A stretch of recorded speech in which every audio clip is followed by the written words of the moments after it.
반갑습니다. 오늘은 시편 94편 1절로 23절의 말씀을 가지고 하나님의 경륜이라는 주제로 말씀을 나누어 봅니다. 본 시편은 내용을 보아서 바벨론 포로 생활 말기에 고통을 당할 때 기록된 것이 아니거나 좀 더 후대에 와서 다른 나라의 지배를 받고 있을 때 기록한 것이 아닌가 생각을 하게 됩니다. 한마디로 이 시편 94편은 비탄시라고 할 수가 있습니다. 본문 1절로 3절의 내용을 살펴보면 시인은 하나님께서 재판장으로 나타나셔서 교만한 자들을 그 악행에 따라 형벌을 주시고 심판을 내려달라고 간구하고 있습니다. 여기서 시인이 문제 삼고 있는 것은 악인들이 언제까지 악행을 하면서도 승리의 노래를 부르겠냐는 것입니다. 왜냐하면 하나님께서 악인들을 그대로 방치하고 있냐는 겁니다. 왜 하나님께서는 악인들을 그대로 두십니까? 한마디로 그거죠. 그렇습니다, 여러분. 하나님은 결코 악행하는 자들을 방어하거나 방치하시는 분은 절대로 아니십니다. 단지 선과 악이 공존이라는 하나님의 경륜 가운데에 이 때라는 말을 카이로스라고 하는데, 이 하나님의 때가 되기까지, 그리고 그 악이 만연되어 더 이상 안 되겠다 싶을 때 하나님은 공정한 심판에 개입을 하시는 것입니다. 본문 4절로 7절의 내용을 살펴보면은 시인은 교만한 자들이 행하고 있는 악행을 구체적으로 말하고 있습니다. 이들은 저희가 자신들이 저지르고 있는 일들에 대해 스스로 자긍하며 전능하신 하나님 앞에서 오만하게 굴고 있다라고 지금 지적을 하고 있습니다. 저들은 주의 백성을 괴롭히며 하나님께서 당신의 백성들에게 언약하신 기업을 빼앗으려고 합니다. 이들은 과부나 나그네를 죽이고 고아를 살해한다라고 지금 또한 고발하고 있습니다. 그러면서 저들은 여전히 행악하면서 하나님이 우리를 어찌하랴고 조롱까지 하고 있습니다. 그렇습니다, 여러분. 우리 하나님께서는 그들의 악행을 모르시는 바도 아니고 또 그들의 악행을 막을 능력이 없으신 분도 아니십니다.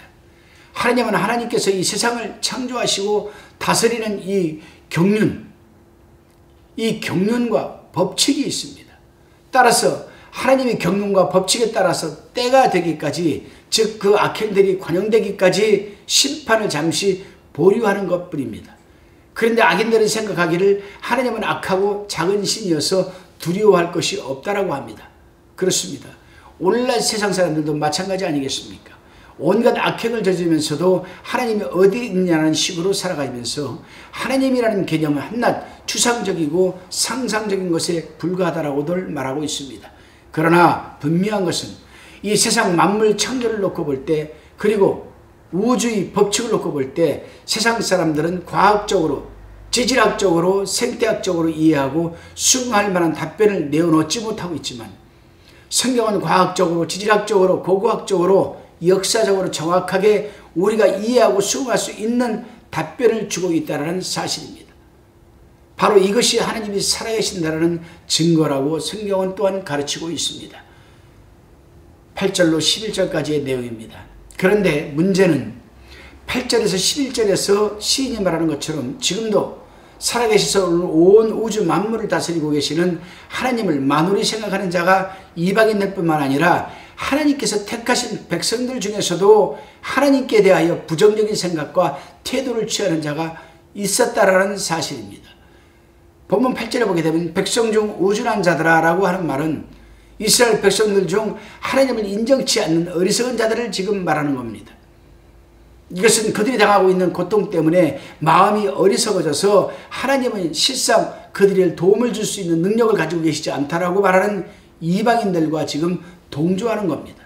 그렇습니다, 여러분. 여기서 우리는 하나님께서 사람을 창조하신 오묘한 선미를 인체 해부학적으로 생각해 봅니다. 하나님께서 사람의 눈을 2개, 코 1개, 입도 1개, 귀는 2개, 손 2개, 발 2개를 만드셨습니다.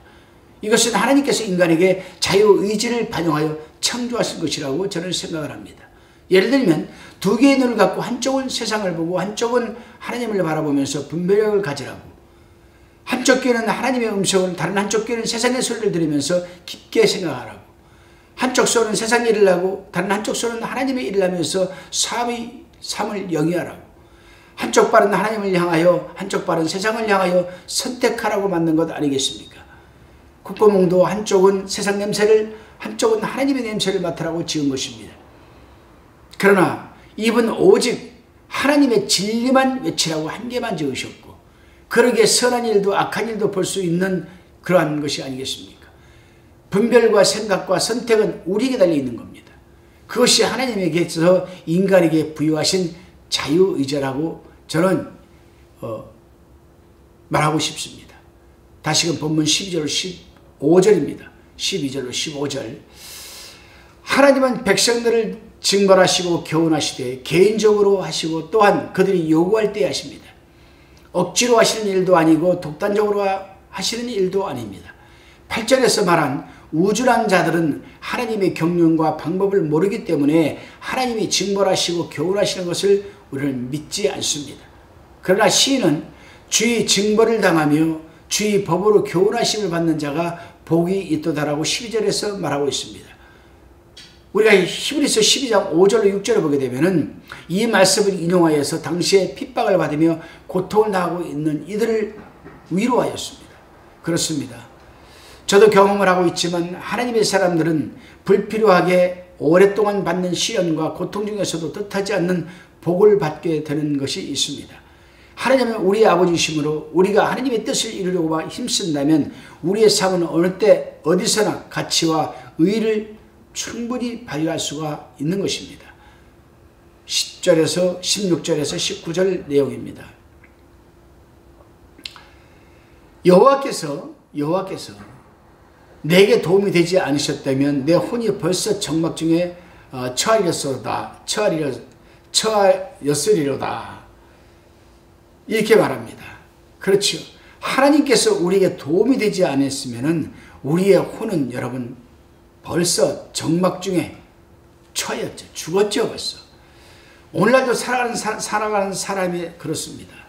제 아무리 영양제를 먹고 보약을 먹고 아무리 먹어도 하나님께서 우리 생명을 지켜주셔야 우리가 생명이 유지되는 것이지, 하나님이 한순간에 우리 생명을 걷어가시면 우리는 벌써 정막한 중에 처하고 말았습니다. 그래요. 예를 들어 한번 볼까요? 심지어 저는 그렇게 생각합니다. 18절에 기록된 대로 여호와여 나의 발이 미끄러진다 말할 때에 주의 인자하심이 나를 붙드소서. 우리가 걸어가는 것들도 하나님께서 바로 붙들어 주시고 넘어지지 않게 붙들어 주셔야 우리가 걸어가는 것 아니겠습니까? 19절에 말한 대로 내 속에 생각이 많을 때에 주의 위안이 내 영혼을 즐겁게 하나이다. 우리가 얼마나 많은 생각을 합니까? 하루를 살아가면서 어찌 보게 되면 하루 눈 뜨고 잠자리 눕기까지, 아니 자면서까지 또 우리는 많은 생각을 하고 우리는 살아가게 됩니다. 그러나 무엇보다도 세상 것들을 생각할 때마다 머리가 복잡다단해지지만은 하나님의 말씀을 우리가 생각하게 될 때에는 위로가 되고 우리 영혼이 즐거워지는 것입니다. 본문 20절로 23절의 내용을 살펴봅니다. 하나님께서 시인에게 하신 말씀과 베푸신 은혜를 생각할 때 어찌 악인의 세력과 하나님의 의로우신 권능과 비교할 수 있겠습니까? 악인들은 무지한 자들에게 온갖 것을 다하여도 또 온갖 짓을 다해도 넘어뜨리려고 하지만 하나님께서는 여전히 당신 백성들은 산성이시요 피할 반석이시라고 22절에서 고백하고 있습니다. 그렇습니다. 시인이 23절에서 말하는 것처럼 악인들이 하는 말과 행동은 그들에게로 돌아가고 말 것입니다. 이것은 진리이고 또한 하나님의 경륜에 포함된 것이기 때문입니다. 그러나 더 중요한 이유는 이 세상의 주인은 오직 하나님이시고 그래서 하나님의 뜻만이 이 세상에서 성취될 것이기 때문입니다. 기도드리시겠습니다. 주님, 하나님께서는 당신 백성들에게 혀의 권세를 주셨음을 믿습니다.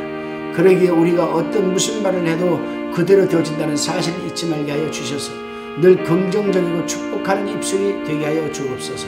설령 우리를 힘들게 하는 모략하는 자들에게도 축복의 입술이 되게 하여 주시고 그들이 우리가 축복하는 것을 받을 만하면 받을 것이지만 그렇지 못할 경우에 그 축복하는 내용이 모두 우리 자신에게 돌아온다는 것을 잊지 말게 하여 주옵소서.